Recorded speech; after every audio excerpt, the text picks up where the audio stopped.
Dialah Abdullah bin Umar bin Syuraih. Karena ia buta sejak lahir, orang-orang memanggilnya Abdullah bin Ummi Maktum. Ia tergolong sebagai pemeluk Islam golongan pertama. Abdullah turut menanggung siksaan dan penganiayaan dari kaum Quraisy.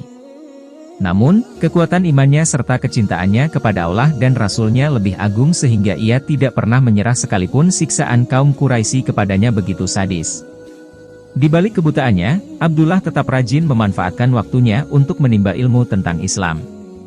Bahkan sekalipun ia buta, ia tidak pernah meninggalkan sholat berjamaah di masjid.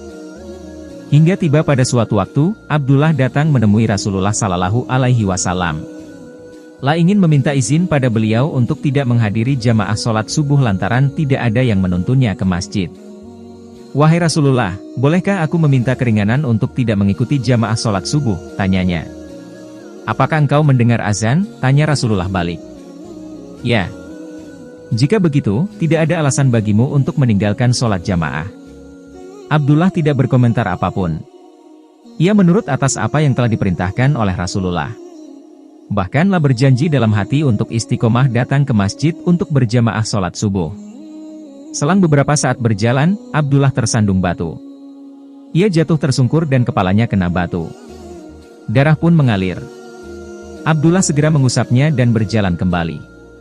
Rasa perih akibat luka bukanlah penghalang baginya untuk ikut sholat berjamaah. "Hai, Paman, engkau hendak kemana?" tiba-tiba seseorang menyapanya. "Aku hendak ke masjid," jawab Abdullah. "Maukah engkau aku antar, Paman? Aku akan menungguimu dan mengantarmu pulang nanti." "Terima kasih. Engkau baik sekali," jawab Abdullah senang.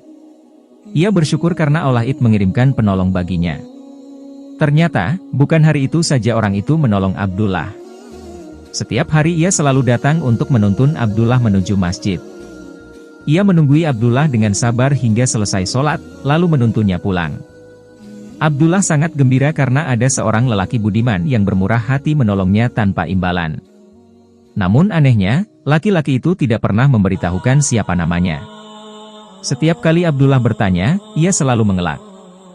Hingga pada suatu hari, Abdullah benar-benar ingin tahu siapakah laki-laki baik hati yang telah menolongnya. "Siapakah namamu, wahai Fulan?" tanya Abdullah. "Paman tidak perlu tahu namaku," jawabnya.